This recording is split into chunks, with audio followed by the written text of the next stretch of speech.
ஒரு சாயங்காலம் ஒரு பேய் காட்டுக்குள்ள காயங்களோட உட்கார்ந்துட்டு இருந்துச்சு.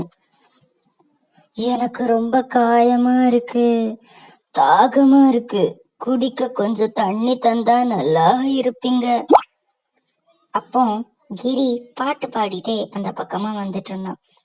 அவனை பார்த்த உடனே பேய், யாரோ வர சத்தம் கேக்குது, நான் மட்டும் இந்த ரூபத்துல என்ன பார்த்தாங்கன்னா எனக்கு உதவி செய்ய மாட்டாங்க, நான் ஒரு மாடா மாறிடுறேன் அப்படின்னு தன்னோட மனசுக்குள்ள நினைச்சது. உடனே சரி அப்படின்னு ஒரு எருமையா மாறி புதர்களுக்கு நடுவுல ஒளிஞ்சுக்கிட்டு, ஓ, யாராவது எனக்கு உதவி பண்ணுங்க, எனக்கு காயமா இருக்கு, தண்ணி தந்தா நல்லா இருப்பீங்க. அத பார்த்த கிரி அந்த மாடை பார்த்து ரொம்ப பரிதாபப்பட்டான். உடனே அதுகிட்ட போய்,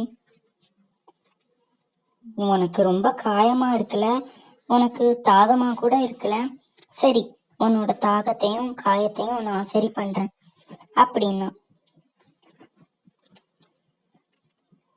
ஒரு வேட்டைக்காரன் வந்து என்ன என்ன கொன்னு என்னோட மாமிசத்தை எடுத்துட்டு போகலான்னு நினைச்சான்.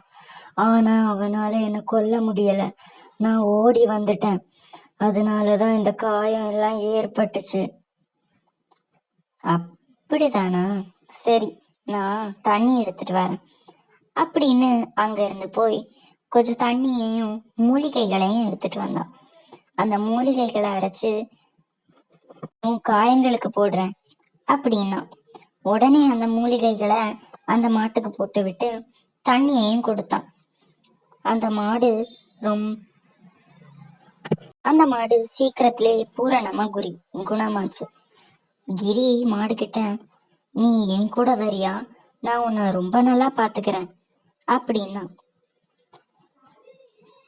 உன்னோட உதவிக்கு ரொம்ப நன்றி, ஆனா நான் உன் கூட வர முடியாது, ஏன்னா இது எனக்கு ரொம்ப பிடிச்ச காடு, இங்க இருந்து என்னால வர முடியாது. நீ இங்கே இருந்தாலும் உன்னை வேட்டைக்காரன் திரும்பவும் வந்து கொல்ல மாட்டான்றதுக்கு என்ன நிச்சயம்? என் கூட நீ எங்க வீட்டுக்கு வா. நீ சொல்றதும் சரிதான், நான் உன் வீட்டுக்கு வரேன் அப்படின்னு கிரி கூட அவன் வீட்டுக்கு போச்சு. கிரி ரொம்ப ஏழையா இருந்தான். அத பார்த்து, இவன் வீட்டை பார்த்தா ரொம்ப ஏழையா இருப்பான் போல இருக்கே, இவனுக்கு நம்ம உதவி செய்யணும். கிரி தன்னோட வீட்டுல இந்த மாட்டு கொட்டாயில அந்த எருமையை கட்டி போட்டு நல்லா வளர்க்க ஆரம்பிச்சான். தினமும் அதுக்கு சாப்பிடுறதுக்கு புல்லு போடுவோம். இப்படியே ரொம்ப நாள் ஆச்சு. ஒரு நாள் கிரி அதுக்கு சாப்பாடு போட்டான். அங்க இருந்து சாப்பாடு போட்டுட்டு ஓடுனான். அங்க இருந்து போயிடும். அவன் கதவு சாத்தின உடனே மாடு பேயா மாறி அந்த புல்ல விதவிதமான இனிப்பு பண்டங்களா மாத்திச்சு. அது எல்லாத்தையும் சாப்பிட்டுட்டு பேய் தன்னோட மனசுக்குள்ள, இவன் ரொம்ப நல்லவனா இருக்கான், எனக்கு நிறைய உதவி பண்றான், எனக்கு தினமும் சாப்பாடு போடுறான், என்னோட காயத்தையும் போக்கணும், இவனுக்கு நான் எதுவும் இது கைமாறு செஞ்சே ஆகணும், என்ன பண்ணலாம் அப்படின்னு யோசிச்சுட்டு இருந்துச்சு. என்னோட சாணத்துல கொஞ்சமா தங்கத்தை கலந்து கொடுத்துட வேண்டியதான் அப்படின்னு திரும்பவும் மாடா மாறி சாணம் போட்டுச்சு. அதுல தங்கத்தையும் கலந்துச்சு. மறுநாள் கிரி சாணத்தை அள்ளனான். அப்போ அதுல தங்கம் இருந்துச்சு. அத பார்த்த உடனே கிரி ரொம்ப ஆச்சரியப்பட்டான். மாடு கிட்ட, ஏ மாடே, இதோ பாரு, உன்னோட சாணத்துல தங்கம் இருக்கு, நீதான் இத கலந்தியா?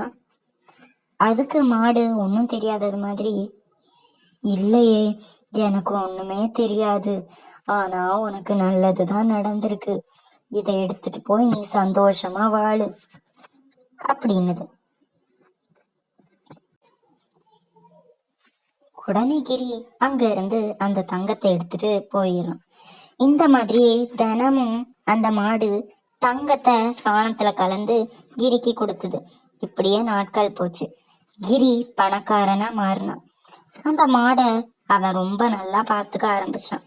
ஒரு நாள் அதுகிட்ட வந்து, நீ பண்ற உதவிக்கு ரொம்ப நன்றி. உன்னோட சாணத்துல தங்கம் இருக்கு, அதை வச்சுதான் நான் பணக்காரன் ஆனேன் அப்படின்னா. நீ சொல்றது எல்லாமே தப்பு. உன்னோட உழைப்புனாலதான் நீ இவ்வளோ பெரிய பணக்காரனா மாறுன அப்படின்னுச்சு மாடு. இப்படியே ரொம்ப நாள் போச்சு. சிவாவும் ரவியும் இப்படி பேசிக்கிட்டாங்க. ரவி, அந்த கிரி எப்படி இவ்வளவு பெரிய பணக்காரனா? அவன் கிட்ட ஒரு மாடு இருக்குடா, அதனாலதான். அந்த மாடு வந்ததுக்கு அப்புறம் தானே அவன் பணக்காரனானான். ஆமாடா, அந்த மாடு வந்ததுல இருந்து பணக்காரனாயிட்டே இருக்கான், எப்படின்னு தான் தெரியல அப்படின்னாங்க. எப்படி அவன் பணக்காரனானான்னு தெரிஞ்சுக்கணும் அப்படின்னு ஒரு நாள் ரவி வீட்டுக்கு வெளியே இருந்து பார்த்தாங்க. அப்போ கிரி அங்க வந்தான். வந்து அந்த மாட்டோட சாணத்துல இருந்து தங்கத்தை எடுத்தான். அத அவங்க 2 பேரும் பின்னாடி இருந்து பார்த்து வாயே பொழந்துட்டாங்க. அவங்க 2 பேரும் அவங்களுக்குள்ளேயே, பாத்தியா, இந்த மாடு கிட்ட இருந்துதான் இவன் இவ்வளவு தங்கத்தை சம்பாதிக்கிறான், இந்த மாடை நம்ம தான் சொந்தமாக்கிக்கணும் அப்படின்னாங்க. ராத்திரியில அங்க திரும்பவும் வந்த அவங்க அந்த மாட்டை ஓட்டிட்டு போறான்னு கயிறை அவுக்க பார்த்தாங்க. ஆனா அவங்களால எவ்வளவு ஆனா அவங்களால அதை இழுக்கவே முடியல. உடனே அவங்க 2 பேரும் ரொம்ப கோபமா, இந்த மாடை நகர்த்தவே முடியல, இரு என்ன பண்றேன் பாரு அப்படின்னு கோவத்துல ஒரு கம்பை எடுத்து அடிக்க ஆரம்பிச்சாங்க. அந்த அடி தாங்க முடியாத அந்த பேய் கோவமா அதோட உண்மையான ரூபத்துக்கு மாறி அவங்க முன்னாடி வந்துச்சு. அதை பார்த்து அவங்க 2 பேரும் பயந்து போய், ஐயோ பேய், எங்களை ஒண்ணும் பண்ணிடாத அப்படின்னு கத்துனாங்க. அப்போ கிரி வெளியே வந்தான்.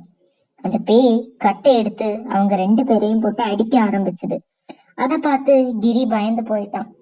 அவங்க 2 பேரும் அடி தாங்க முடியாம அங்க இருந்து ஓடிட்டாங்க. கிரி பயந்துகிட்டே அங்க வந்தான். அவனை பார்த்து பேய், என்ன மன்னிச்சிடு, நான் பண்ணது பெரிய தப்பு. நான் ஒரு பேய்ன்றத மறைச்சு உன் கூட மாடு மாதிரி இத்தனை நாட்கள் இருந்தேன். நீ எனக்கு உதவி பண்ணன்றதுனாலதான் உன் வீட்டுக்கு நான் வந்தேன். உனக்கு உதவி செய்யணுன்றதுக்காக தான் உன் வீட்டுக்கே நான் வந்தேன். உன்கிட்ட இந்த பொய்ய மறைச்சதுக்கு என்ன மன்னிச்சிரு அப்படின்னது பேய். நான் இனிமே காட்டுக்குள்ளேயே போயிடுறேன், என்ன விட்டுரு. அதுக்கு கிரி, சரி நீ காட்டுக்கு போ, ஆனா உன்னோட நன்றிய நான் என்னைக்குமே மறக்க மாட்டேன் அப்படின்னா பேய் மறைஞ்சிடுச்சு.